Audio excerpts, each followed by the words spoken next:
Com una pedra amuntegada. Una pedra amuntegada en una tartera, fent equilibris.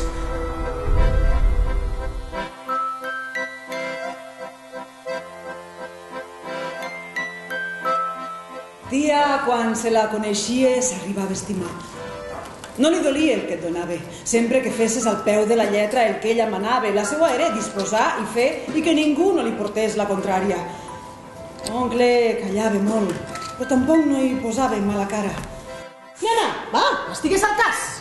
Té, la sopa és sagrada, el plat de més confiança. No hi pot faltar mai a taula, igual que el pa. I ara fixa't bé que adés l'hauràs de fer tu sola. Sobretot, no et deixes arribar el ruc a les cols. No t'hi deixes caure, Ens tornarem a veure. No ens tornarem a veure.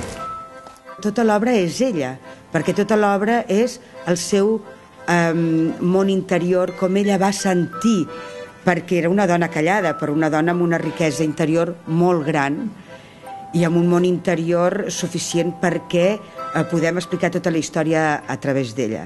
El meu mort és un assassinat que s'ha d'oblidar de seguida. Davant del seu nom s'han d'aclucar boques i parpelles amb ciment espès. Primer les persones que les coses. Les persones!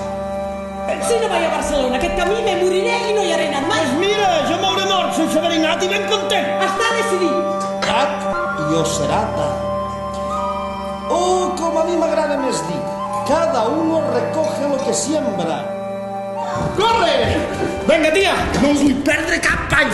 Ball de rams! Ball de casats! Tot lo sobrem! I una volta!